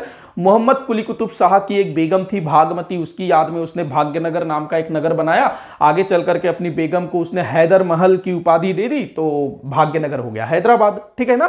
तो हैदराबाद रियासत ये कब अस्तित्व में आया, तो ये जो है मुगलों के पतन के बाद हैदराबाद जो है अस्तित्व में आता है। हैदराबाद मुगलों से स्वतंत्र हो जाता है और यहां का जो शासक है वो खुद को कहलाता था निजाम। यहां के शासक को क्या कहते थे? निजाम। और आजादी के समय यहां का निजाम था उस्मान अली खां। उस्मान अली खान बहुत अमीर आदमी था, ये पैसा ही पैसा था इसके पास। तो हैदराबाद का आखिरी निजाम या फिर आजादी के समय निजाम कौन था? उस्मान अली खां। अब देखो निजाम का जो इतिहास है वो काफी, मतलब अगर आप इतिहास पढ़ोगे, आधुनिक भारत का इतिहास, तो काफी बार इसका जिक्र आता है। मराठों के साथ इसकी काफी लड़ाइयां हुई जिसमें हर बार इसको हार का सामना करना पड़ता था। और हैदराबाद का जो निजाम था ना, अंग्रेजों का बहुत बड़ा चाटुकार था, बहुत बड़ा पिट्ठू था। अंग्रेजों की हाँ में हाँ मिलाना इसकी आदत थी, चाहे कोई भी निजाम हो, ठीक है ना। देखते हैं क्या था हैदराबाद के निजाम का किस्सा। तो हैदराबाद रियासत की अगर हम बात करें तो भारत के 562 देशी रियासतों में सबसे बड़ा रियासत था हैदराबाद रियासत। अगर इसकी मतलब क्षेत्रफल के आधार पर, जनसंख्या के मामले में भी सबसे बड़ा रियासत था। 1.60 करोड़ इसकी आबादी थी, मतलब 1,60,00,000 इसकी आबादी थी। अगर बात करें किन किन क्षेत्रों में फैला हुआ था, तो आज का जो तेलंगाना है, आंध्र प्रदेश है, महाराष्ट्र है, कर्नाटक है, इन क्षेत्रों में फैला हुआ था। थोड़ा सा ना, बहुत कम, थोड़ा सा कुछ बुक्स में देता है छत्तीसगढ़ के कुछ भाग को भी बोलता है, लेकिन वो बॉर्डर वाला एरिया था, आप उसको न भी करें तो कोई दिक्कत नहीं है। तो तेलंगाना, आंध्र प्रदेश, कर्नाटक, महाराष्ट्र, इस क्षेत्र में जो है हैदराबाद का रियासत फैला हुआ था। अब देखते हैं किस्सा क्या था। अब चूंकि हैदराबाद बहुत बड़ा था, जनसंख्या भी काफी ज्यादा थी और ये आर्थिक दृष्टिकोण से भी बहुत मजबूत था, बहुत पैसा वाला था। इसकी अपनी रेल थी, इसका जो है ना खुद का रेल चलता था, खुद का डाक तार संचार व्यवस्था था, इसके पास एक बड़ी सेना भी थी और राजस्व भी इसको जो है काफी मिलता था, काफी अच्छा खासा मिलता था। और यहां पर जो निजाम है ना, वो काफी ऐशो आराम वाला जीवन जीता था और यहां पर बाहर से भी काफी सारे लोग आते थे और इसकी पहुंच जो है ना दुनिया के काफी सारे लोगों से थी, क्योंकि ज्यादा पैसा था ना, पैसे वाले लोगों की पहुंच अच्छा खासा होता है। तो इसीलिए ये जो है हैदराबाद को स्वतंत्र बनाए रखना चाहता था, स्वतंत्र देश के रूप में अस्तित्व में रखना चाहता था। और इसका झुकाव थोड़ा बहुत पाकिस्तान की ओर भी था, लेकिन ये पाकिस्तान में मिलना नहीं चाहता था, ध्यान रखना, स्वतंत्र बनाए रखना चाहता था। और अपनी स्वतंत्रता को बनाए रखने के उद्देश्य से इसने पाकिस्तान वगैरह से भी मदद मांगी। लेकिन जो हमारे सरदार वल्लभ भाई पटेल थे भाई, उन्होंने तो ठान रखा था कि सभी 562 देशी रियासतों को भारत संघ में मिलाना ही है, ठीक। तो उन्होंने ठान रखा था। अब देखते हैं समस्या कहां उत्पन्न हुई। अब जैसे ही देशी रियासतों के विलय की बारी आई ना, तो जो सरदार पटेल थे सभी देशी रियासतों के पास जाते, बात करते कि भैया भारत संघ में विलय कर लो। तो वो हैदराबाद भी जाते हैं, निजाम से बात करते हैं, बोलते हैं कि भैया तुम्हारा बड़ा रियासत है, तुम बड़े रुतबे वाले हो, तुम्हारे पास सेना वगैरह सब कुछ है, ठीक है, तुमको हम थोड़ा सोचने के लिए समय देते हैं, तुम आराम से सोच लो कि क्या करना है। इसके अलावा सरदार वल्लभ भाई पटेल ने निजाम उस्मान अली खान को लालच भी दिया कि अगर तुम भारत संघ में विलय करा लेते हो तो तुमको हम जो है राजनीति में जगह देंगे, इसके बाद तुमको जो है हर साल 60 लाख रुपए तुमको पेंशन देंगे, तुम जो ऐसो आराम से जिंदगी जी रहे हो ना, वो सारा चीज जैसे का तैसा बना रहेगा, बस तुम भारत संघ में विलय कर लो। लेकिन उस्मान अली साहब तो बोलते हैं भैया हमको तो स्वतंत्र ही रहना है, ठीक। तो अब जो है चीजें आगे बढ़ती है और जो उस्मान अली है ना, अपने रियासत हैदराबाद को स्वतंत्र बनाए रखने के लिए ब्रिटेन से सहायता मांगता है। ब्रिटेन जो कि भारत को छोड़ करके जा रहे हैं ना, तो ब्रिटेन से सहायता मांगता है कि मुझको जो है स्वतंत्र देश के रूप में मान्यता दिया जाए और राष्ट्रमंडल में मुझे स्थान दिया जाए। जो राष्ट्रमंडल है ना, जो ब्रिटिश सरकार द्वारा स्थापित किया गया है राष्ट्रमंडल, कहाँ गया, ठीक, राष्ट्रमंडल ब्रिटिश सरकार द्वारा स्थापित किया गया है, जिसमें ब्रिटेन के जितने भी गुलाम देश थे ना वो उसके सदस्य हैं।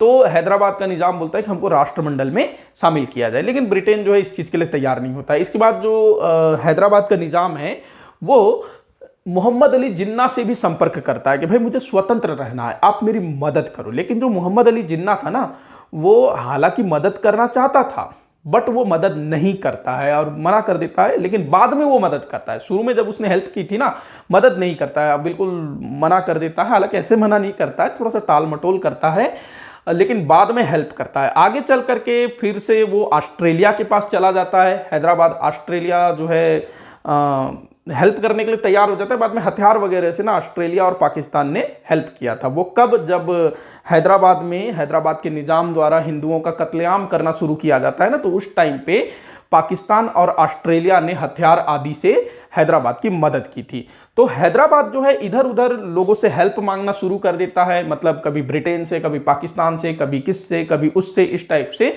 तो कहीं से भी कुछ बात नहीं बन रही होती है। अब इस बीच जो है भारत सरकार, मतलब कि सरदार पटेल, वीपी मेनन, माउंटबेटन, ये सब भी जो है लगे हुए हैं उस्मान अली से बातचीत करने में कि भैया विलय कर दो कर दो कर दो। अब यहां पर जो है एक बात निकल करके सामने आती है कि जनमत संग्रह करवाया जाए कि हैदराबाद की जनता क्या चाहती है। अब जनमत संग्रह के मामले में एक समस्या ये थी कि हैदराबाद में निजाम तो मुस्लिम था और जो भी प्रशासनिक पद थे, चाहे सेना हो या कोई भी हो, उसमें अधिकतर बड़े बड़े पद जो है मुस्लिमों के पास ही थे। तो यहां पर जो हिंदू थे ना वो बहुसंख्यक थे, 80 से 85% आबादी हिंदुओं की थी। तो जब जनमत संग्रह की बात आती है तो यहां पर निजाम उस्मान अली खां, इसकी हालत खराब हो जाती है कि भाई अगर जनमत संग्रह होता है तो जो हिंदू जनता है वो तो सीधा बोलेगी कि हमको भारत में विलय करना है, हमको स्वतंत्र नहीं रहना है। तो ऐसी स्थिति में हैदराबाद की स्वतंत्रता खतरे में पड़ सकती है। तो यहां पर उस्मान अली क्या दिमाग लड़ाता है कि भाई हिंदुओं को बहुसंख्यक, हिंदू जो बहुसंख्यक हैं उनको अल्पसंख्यक कर दिया जाए, तब तो फिर मेरे फेवर में वोटिंग होगी, ऐसा वो सोचता है। अब यहां देखो 80% आबादी हिंदू और लगभग 20% को हम लोग मान लेते हैं मुस्लिम, बाकी थोड़े मोड़े जो थोड़े थोड़े थे उनको हम हिंदू में ही ले लेते हैं। तो यहां पर 20% ही मुस्लिम है, 80% ही हिंदू है। अगर जनमत संग्रह होता है तो ये जो 80% आबादी है ये भारत के पक्ष में वोट करेगी, हैदराबाद के पक्ष में नहीं। तो यहां पर जो है निजाम कमजोर पड़ जाएगा। तो ऐसी स्थिति में निजाम ने क्या आइडिया निकाला कि भाई इनको अल्पसंख्यक कर दो। कैसे अल्पसंख्यक किया जाएगा? या तो हिंदुओं को कन्वर्ट कर दो, मुस्लिम बना दो, या फिर खत्म कर दो। तो इसके लिए उस्मान अली खां, इसने काफी गंदा चीज सोचा। इसने एक ना गुट बना रखा था जिसको बोला जाता है रजाकार। ये एक तरह का या सीधा सीधा हम बोल सकते हैं कि उस्मान अली खान के पाले हुए गुंडे थे, या उसके द्वारा स्थापित किया गया आतंकवादी संगठन था जिसमें मुस्लिम लड़ाके शामिल किए जाते थे। इनको उस्मान अली खान ने ऑर्डर दिया कि हिंदुओं का कत्लेआम कर दो। उसने सबसे पहले बोला कि हिंदुओं को मुस्लिम धर्म में कन्वर्ट करो, मुस्लिम बन जाते हैं ठीक है, नहीं बनता है, जो बिल्कुल भी तैयार नहीं होता है, खत्म कर दो, कत्ल कर दो। तो बड़ी संख्या में हैदराबाद रियासत में हिंदुओं का धर्म परिवर्तन होता है और काफी कत्लेआम भी होता है। और जब ये चीज होता है ना, भारत सरकार के हाथ पांव फूल जाते हैं कि भाई ये क्या पगला गया है क्या।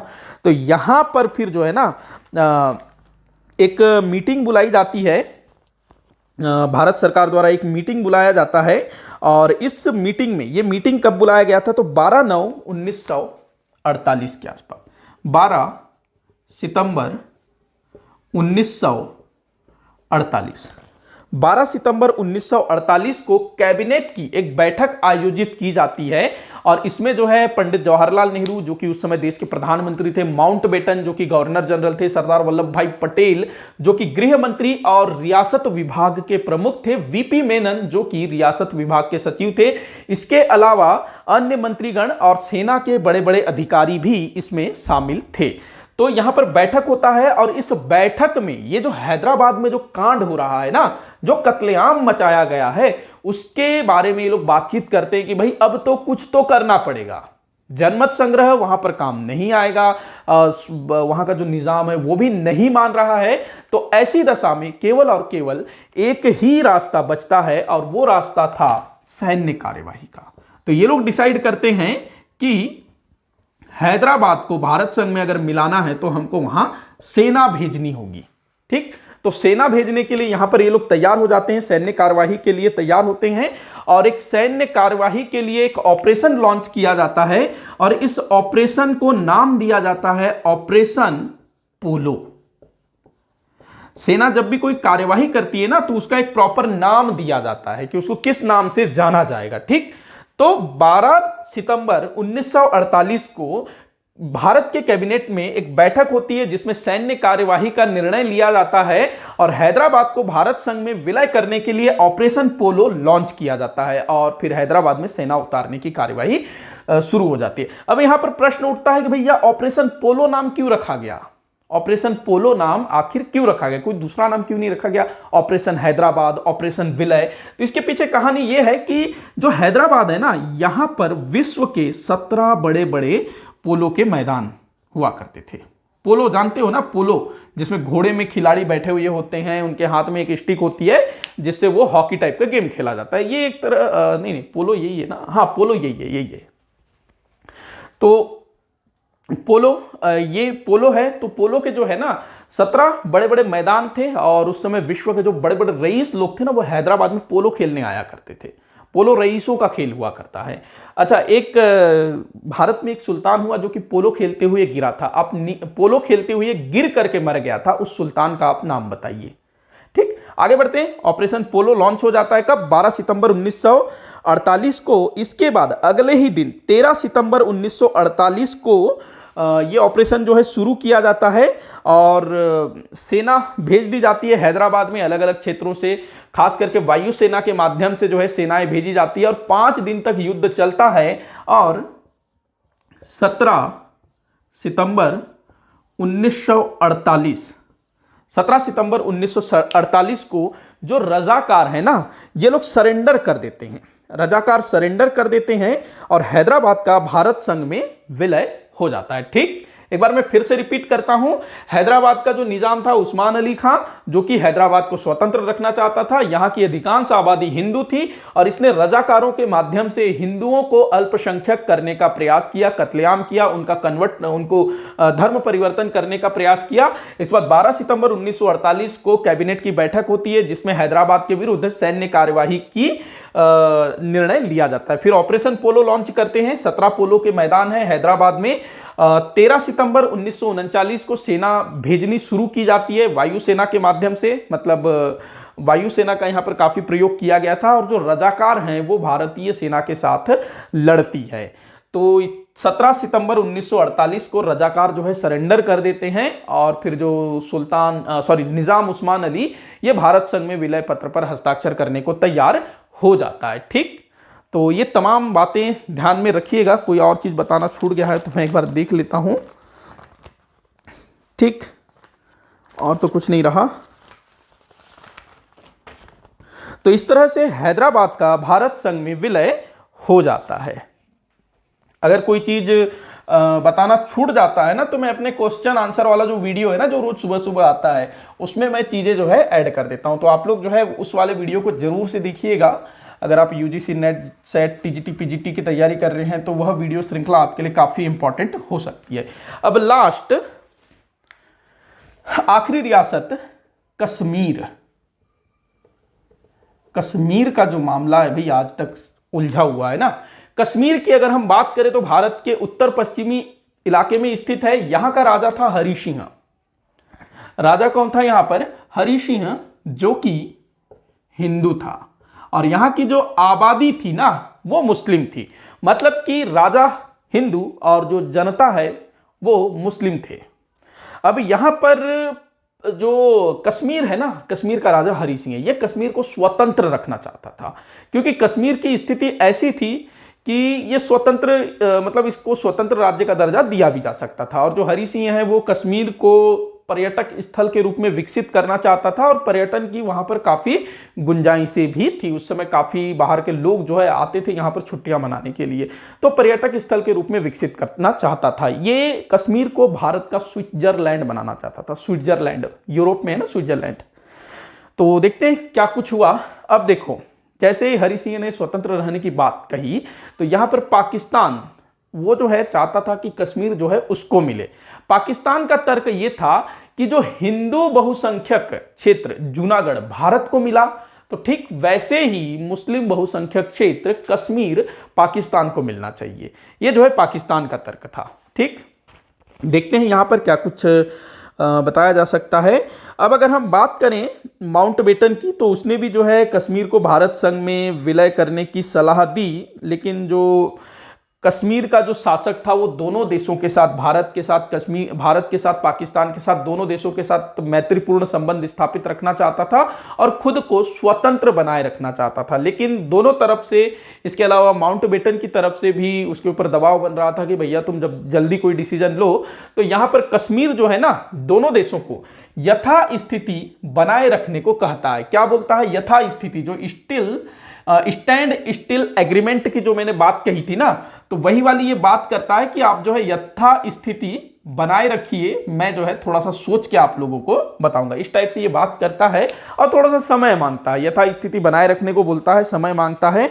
अब यहां पर कश्मीर जो है ना, थोड़ा सा टाल मटोल करना शुरू कर देता है, मतलब थोड़ा सा ज्यादा ही लेट कर देता है। एक तो पूरी तरह से, मतलब वो बोलता है मैं स्वतंत्र ही रहूंगा, लेकिन उसके ऊपर प्रेशर पड़ता रहता है कि भाई कुछ तो निर्णय लो, या तो भारत में शामिल हो जाओ या पाकिस्तान में शामिल हो जाओ। वो जो है डिसीजन नहीं ले पा रहा होता है। वो बोलता है मैं यथा स्थिति को बनाए रखना चाहता हूं, जैसा हूं वैसी रहना चाहता हूं, स्वतंत्र रहना चाहता हूं। और भारत जो है कोई उतना ज़्यादा जोर नहीं दे रहा था। हालांकि वो भारत के जो नेता वगैरह थे, चाहे वो माउंटबेटन हो, महात्मा गांधी हो, जवाहरलाल नेहरू हो, या फिर सरदार वल्लभ भाई पटेल, वीपी मेनन, इन सभी का यही कहना था कि जो कश्मीर है, यहाँ के जो राजा हैं वो स्वयं से कोई निर्णय न लें, वो जनमत संग्रह करवाएं, या फिर उनके द्वारा जो भी प्रतिनिधि सभा अगर वहां पर बनाई गई है तो उसके माध्यम से कोई निर्णय ले, स्वेच्छा से कोई निर्णय न ले। मतलब कि कश्मीर की जनता से उनकी राय पूछी जाए कि भाई वो पाकिस्तान में मिलना चाहते हैं, कि भारत में मिलना चाहते हैं, या फिर स्वतंत्र रहना चाहते हैं। उसके बाद ही कोई डिसीजन लें। राजा जो है अपनी इच्छा से कोई निर्णय न ले, ये जो है भारत के नेताओं ने कहना शुरू किया। और जो कश्मीर का जो शासक था वो लगातार टाल मटोल किए जा रहा था। अब इसी समय कश्मीर में एक राजनीतिक दल था जिसका नाम है नेशनल कॉन्फ्रेंस। ये मेरे ख्याल से अभी भी है, नेशनल कॉन्फ्रेंस। अब ये जो नेशनल कॉन्फ्रेंस था, इसका एक नेता था शेख अब्दुल्ला। शेख अब्दुल्ला। अब ये जो है शेख अब्दुल्ला कश्मीर के शासक हरि सिंह के विपरीत ये कश्मीर का भारत संघ में विलय का पक्ष ले रहा था। मतलब कि शेख अब्दुल्ला चाहता था कि कश्मीर को भारत में शामिल हो जाना चाहिए, लेकिन जो हरि सिंह है वो स्वतंत्र रहना चाहता था। लेकिन हरि सिंह यहां पर टाल मटोल वाली स्थिति में ही था। वो किसी भी तरह से ना एक तरह से टाइम बर्बाद कर रहा था, टाइम ज्यादा ले रहा था। अब जो है विलय के निर्णय में, मतलब जो कश्मीर है वो विलय के मामले में कोई निर्णय नहीं ले पा रहा था, समय ले रहा था। तो ये जो विलय के निर्णय में जो विलंब हो रहा था ना, मतलब ये जो टाल मटोल वाली चीज कर रहा था कश्मीर का शासक, इससे पाकिस्तान का धैर्य टूट जाता है। पाकिस्तान को लगने लगता है कि भैया अगर कश्मीर स्वतंत्र रह जाता है या फिर वो भारत में शामिल हो जाता है, हमारे लिए दिक्कत हो सकता है।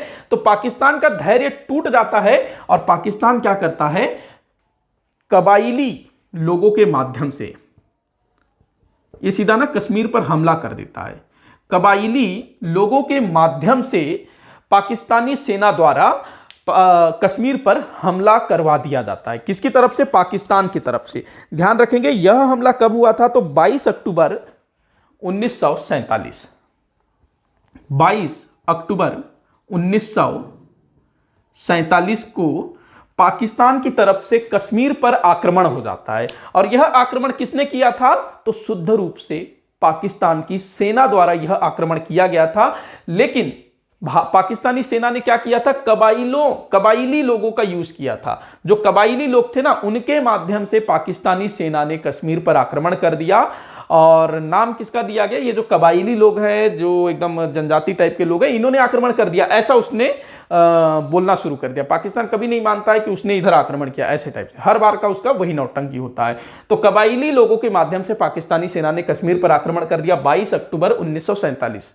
कश्मीर के राजा हरि सिंह के हाथ पांव फूल गए कि भाई क्या हो गया, भैया हमने तो ऐसा सोचा नहीं था, ऐसा उसके मन में आता होगा। अब जो है उसका दिमाग खराब हो जाता है कि भैया क्या किया जाए। तो 24 अक्टूबर 1947 को कश्मीर का जो राजा है हरि सिंह, ये सीधा दिल्ली फोन लगाता है पंडित जवाहरलाल नेहरू को कि भैया हमारी मदद करो, हमारी सहायता करो, पाकिस्तान ने हमारे ऊपर अटैक कर दिया है। अब यहां पर समस्या उत्पन्न होती है कि मदद किया जाए कि नहीं किया जाए। अब यहां पर नेहरू का यह था कि पहले जो है आप हमारे देश में विलय करा लीजिए, उसके बाद हम आपकी मदद करेंगे, क्योंकि जब तक आप विलय नहीं कराते हम मदद नहीं कर सकते। दूसरी, और इसी के साथ नेहरू का यह भी कहना था कि जनमत संग्रह के माध्यम से ही विलय होना चाहिए और उसी विलय को हम जो है स्वीकार करेंगे। अगर आप बोलते हो विलय करा देते हो वो भी नहीं चलेगा, जनमत संग्रह के माध्यम से आप हमारे देश में विलय कराइए, उसके बाद फिर हम लोग जो है आपकी मदद करेंगे। अब यहां पर जनमत संग्रह कैसे होगा भाई? कश्मीर पर आक्रमण हुआ है, पाकिस्तान ने आक्रमण कर दिया है, अब जनमत संग्रह कहां से करवाएंगे? लेकिन नेहरू जो है बिना जनमत संग्रह के कश्मीर को भारत में मिलाने के पक्ष में नहीं था। लेकिन माउंटबेटन वो सलाह देते हैं कि अंतरराष्ट्रीय कानून के आधार पर हम जो है कश्मीर की मदद कर सकते हैं, कश्मीर का अस्थायी रूप से हम भारत में विलय करा लेंगे और कश्मीर में अपनी सेनाएं भेजेंगे, कश्मीर की मदद करेंगे और बाद में फिर जनमत संग्रह करवा सकते हैं। ये माउंटबेटन ओपिनियन देते हैं, ठीक। तो नेहरू जो है पहले बोल रहे थे कि वो जनमत संग्रह करवाते हैं, फिर विलय कराएंगे, फिर उसके बाद जो है हेल्प करेंगे। तब तक काफी देर हो जाती ना, पूरा का पूरा कश्मीर पाकिस्तान ले लेता। तो यहां पर माउंटबेटन बोलते हैं कि अंतरराष्ट्रीय कानूनों के आधार पर हम लोग हेल्प कर सकते हैं, अस्थायी विलय करवा लेते हैं, बाद में हम लोग जनमत संग्रह करवा के उसको स्थायी करवा लेंगे। तो यहां पर नेहरू को भी बात जम जाती है और सरदार पटेल को भी बात जम जाती है। तो 26 अक्टूबर 1947 को कश्मीर के राजा हरि सिंह ने विलय पत्र पर हस्ताक्षर कर दिया, ठीक। कब? 26 अक्टूबर 1947 को विलय पत्र पर महाराजा हरि सिंह ने हस्ताक्षर कर दिया और ये जो शेख अब्दुल्ला है ना, इसने भी इसको समर्थन दिया, समर्थन किया कि भैया अच्छी बात है, भारत में विलय हो गया। क्योंकि शेख अब्दुल्ला तो पहले भी चाहता था ना कि कश्मीर का भारत में विलय हो जाए, ठीक। अब इसके बाद 27 अक्टूबर 1947 को भारतीय सेना द्वारा जो है ना कश्मीर की मदद की जाती है और वायुसेना के माध्यम से कश्मीर में भारतीय सेना को पहुंचाया जाता है। अब भारतीय सेना जो है शीघ्र ही पाकिस्तानी सैनिकों को या कबाइलियों को खदेड़ना शुरू कर देती है और बहुत जल्दी जो है वहां पर सफलता प्राप्त कर लेती है। लेकिन यहां पर जो है ना एक मिस्टेक हो जाता है जब संघर्ष चल रहा होता है ना दोनों देशों के बीच, क्योंकि ऐसा नहीं है कि 4-5 दिन में मामला खत्म हो जाए, ऐसा नहीं था यहाँ पर। जैसे हैदराबाद में मात्र 5 दिन में निपट गया ना, यहाँ पर थोड़ा सा टाइम लगता है, लेकिन फिर भी काफ़ी जल्दी हो गया था। दोनों देश जो है अभी अभी आज़ाद हुए हैं और युद्ध शुरू हो गया। तो यहाँ पर जो है दोनों देशों के मध्य संघर्ष शुरू हो जाता है, मतलब संघर्ष चल रहा होता है। तो यहाँ पर जो माउंटबेटन है उसको ये लगता है कि भाई कश्मीर को लेकर के दोनों देश लड़ रहे हैं, तो यहां पर दोनों देशों के बीच युद्ध की स्थिति उत्पन्न न हो जाए, ये उनको भय सता रहा था। युद्ध की स्थिति से क्या मतलब कि पाकिस्तान जो है वो राजस्थान की तरफ से, गुजरात की तरफ से, पंजाब के तरफ से भी भारत पर आक्रमण कर सकता है या फिर बांग्लादेश की तरफ से भी आक्रमण कर सकता है। तो ये सीधे सीधे युद्ध की स्थिति उत्पन्न हो सकती है, माउंटबेटन को ऐसा लगता है। तो माउंटबेटन जो है पंडित जवाहरलाल नेहरू को सलाह देते हैं कि आप जो है इस मामले को संयुक्त राष्ट्र संघ के सुरक्षा परिषद में उठाइए, उनसे मदद मांगिए, क्या पता वो कुछ हेल्प कर दे और कश्मीर का विलय जो है भारत में हो जाए। तो ये माउंटबेटन ने सलाह दिया था पंडित जवाहरलाल नेहरू जी को। तो पंडित जवाहरलाल नेहरू जो है 1 जनवरी 1948 को, डेट इंपॉर्टेंट है सभी डेट, 1 जनवरी 1948 को पंडित जवाहरलाल नेहरू पहुंच जाते हैं यूनाइटेड नेशन, संयुक्त राष्ट्र संघ सुरक्षा परिषद में। हेल्प मांगते हैं कि भैया कश्मीर जो है वो स्वतंत्र रहना चाहता था, यथा स्थिति को बनाए रखने को उसने बोला था, तो हम वेट कर रहे थे।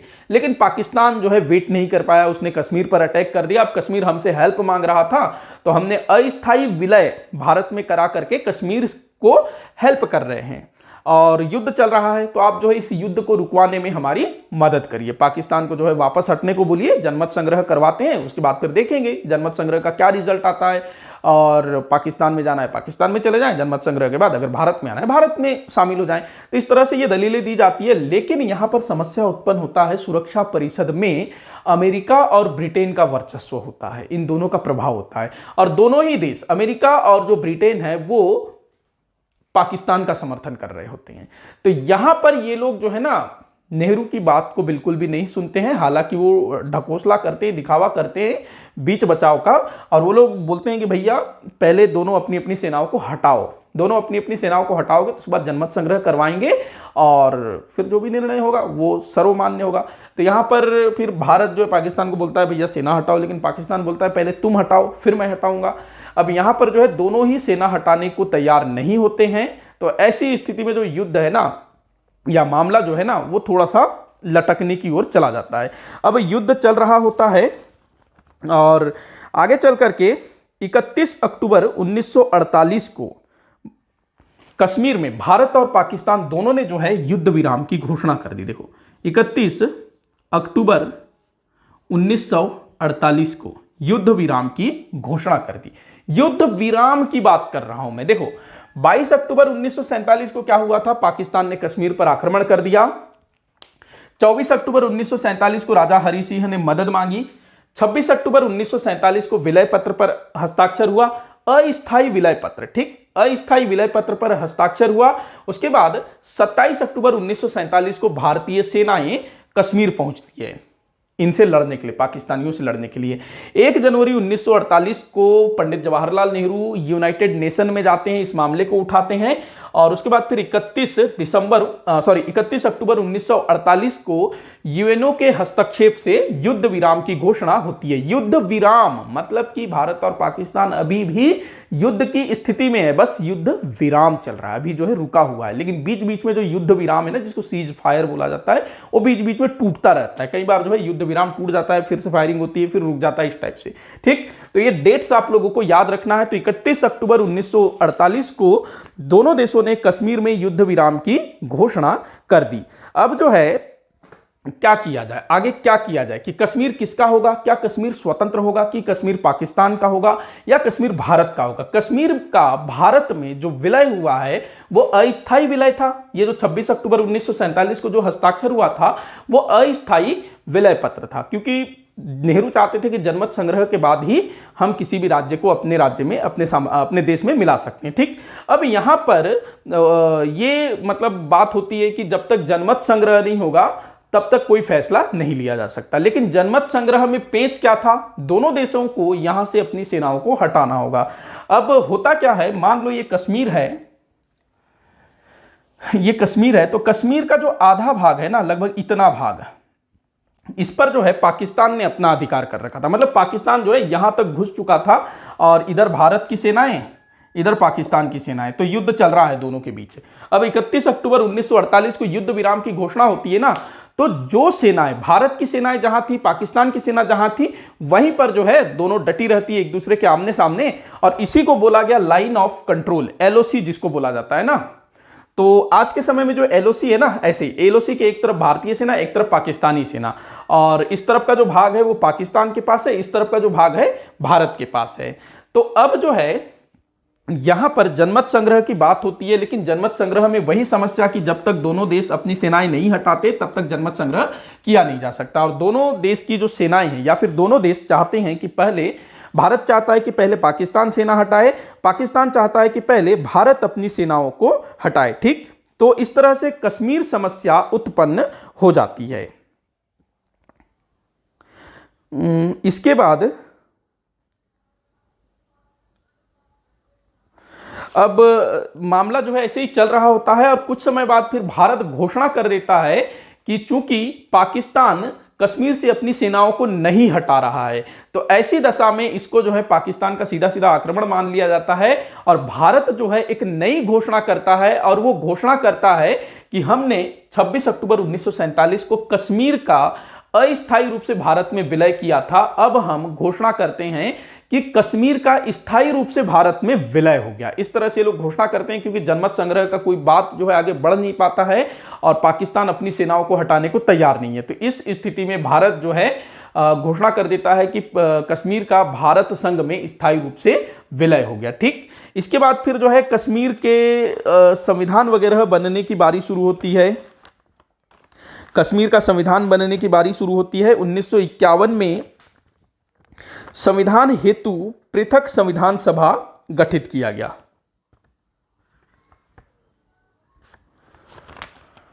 ठीक।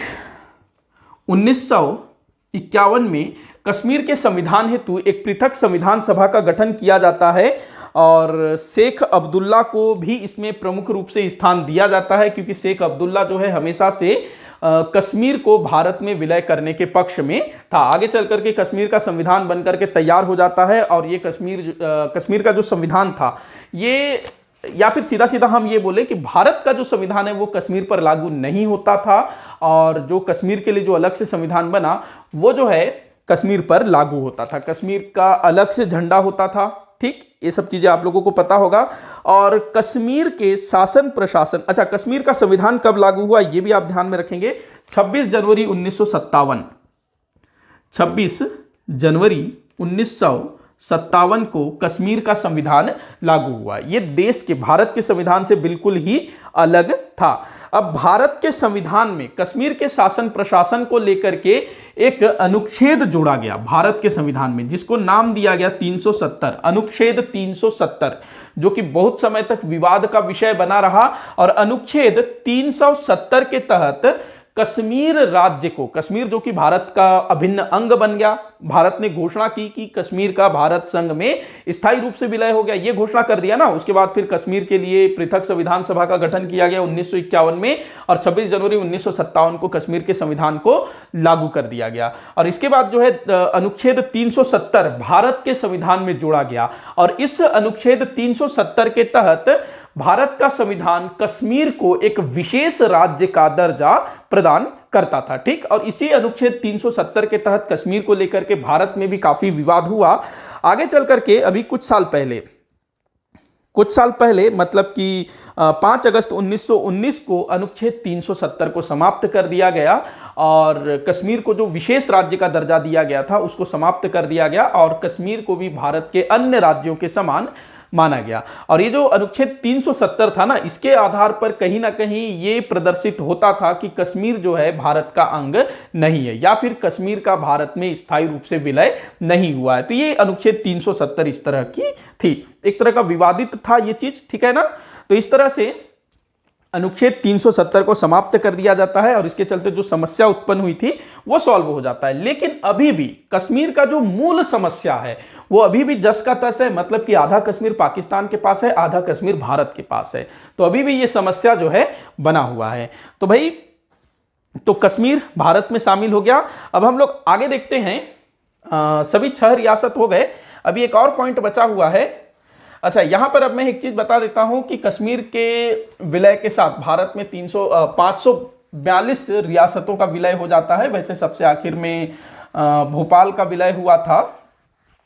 तो इस प्रकार हमारे भारत में आजादी से पहले जो 562 देशी रियासत थे ना, उनमें से 542 देशी रियासतों का भारत संघ में विलय हो जाता है। और इस कार्य में सबसे बड़ा योगदान किसका था? सरदार वल्लभ भाई पटेल का, और उनका साथ दिया वीपी मेनन। और यहां पर लॉर्ड माउंटबेटन ने भी काफी हेल्प की थी। ध्यान रखना, उनका जो है ना देशी रियासतों में काफी रुचि था, और वो चाहते थे कि अधिक से अधिक देशी रियासतों का भारत संघ में विलय हो, ठीक। अब देखते हैं देशी रियासतों से संबंधित एक महत्वपूर्ण पॉइंट या फिर टॉपिक, जिसको बोला जाता है Privi purse. Privi purse, Privi purse क्या होता था? तो राजकीय जेब खर्च। मैंने बताया था कि हैदराबाद के निजाम उस्मान अली खान को 60 लाख रुपए वार्षिक पेंशन देने की बात की जाती है, लालच दिया जाता है। तो वही जो पेंशन है ना, प्रीवी पर्स के रूप में जाना जाता है। हिंदी में इसको बोलेंगे राजकीय खर्च। राजकीय खर्च, जो 562 देशी रियासत थे ना, जिनमें से 542 भारत में शामिल हुए, तो इनको खर्चे के लिए पेंशन दिया जाता था, जिसको राजकीय खर्च कहा जाता था। मतलब भारत की आजादी के बाद जो भी विलय कराएगा उसको जो है ये खर्च दिया जाएगा। तो देखते हैं थोड़ा सा इसके बारे में। अब ये जो राजकीय खर्च था, ये किस हिसाब से दिया जाता था? तो अलग अलग राजाओं को अलग अलग दिया जाता था। कोई बड़ा राजा है तो उसको बड़ा अमाउंट मिलेगा, कोई थोड़ा सा ज़्यादा महत्वपूर्ण शासक है, भले उसका क्षेत्र कम हो तो भी उसको ज़्यादा मिलेगा। कोई थोड़ा सा चंगू मंगू टाइप का राजा है, छोटे राज्य का राजा है, तो उसको कम मिलेगा। जैसे हैदराबाद के निज़ाम को 60 लाख रुपए देने की बात कही गई थी। अब हमारे बस्तर के राजा को थोड़ा कम मिलता रहा होगा, कांकेर वाले को कम मिलता रहा होगा, शक्ति रियासत वाले को भी कम मिलता रहा होगा। लेकिन हैदराबाद, जूनागढ़, कश्मीर, भोपाल, ग्वालियर, वडोदरा, त्रावणकोर, भाई बड़े बड़े राज्य थे ना, बड़े बड़े रियासत थे। तो यहाँ के राजाओं को लाखों रुपए राजकीय खर्च के रूप में या फिर प्रिवी पर्स के रूप में दिया जाता था। अब सवाल उठता है कि ये प्रिवी पर्स या राजकीय खर्च कब तक दिया जाएगा, क्या उनको जीवन पर्यंत दिया जाएगा, क्या उनको बच्चों को भी दिया जाएगा। तो इसके संबंध में प्रावधान किया गया था। पहले तो ये डिसाइड किया गया था कि इनको जीवन पर्यंत दिया जाएगा। पहले इनको पहला ये निश्चय किया गया कि जो राजा हैं उनको जीवन पर्यंत दिया जाएगा, जब तक वो जिंदा हैं तब तक उनको जो है ये प्रिवी पर्स राजकीय खर्च दिया जाएगा और उनके बाद उनके उत्तराधिकारी को नहीं दिया जाएगा। पहले ये डिसाइड किया गया था, लेकिन बाद में संशोधन किया गया और इनके जो उत्तराधिकारी होंगे उनको आधा दिया जाएगा। मतलब मान लो निजाम उस्मान अली खान को 60 लाख दिया जाता था, जीवन पर्यंत दिया जाएगा, उसके बाद उनके बच्चे को जो है 30 लाख मिलेगा, इस टाइप से। पहले बोला कि नहीं देंगे उत्तराधिकारियों को, लेकिन बाद में जो है आधा देने की बात कही गई। इसके अलावा महल, स्मारक, राजसी वैभव, इन सब चीजों के लिए भी जो है ना पद प्रतिष्ठा दिए जाने की बात कही गई, राजनीति में स्थान दिए जाने की बात कही गई। लेकिन धीरे धीरे इस प्रिवी पर्स का विरोध होने लगा। क्यों विरोध होने लगा कि भैया राजा महाराजाओं को फालतू में पैसा काहे को दोगे, वो लोग कोई कमा रहे हैं क्या, कुछ कर रहे हैं क्या, नहीं। तो विरोध होने लगा इस चीज का और इसको हटाने की मांग शुरू हो गई कि इनको जो है ये खर्च नहीं दिया जाए, क्योंकि भारत सरकार का एक बड़ा अमाउंट या एक बड़ी राशि इन राजाओं का राजकीय खर्च में ही चला जाता था। ठीक, तो इसको खत्म करने की बात करी जाती है। अब एंट्री होती है इंदिरा गांधी की।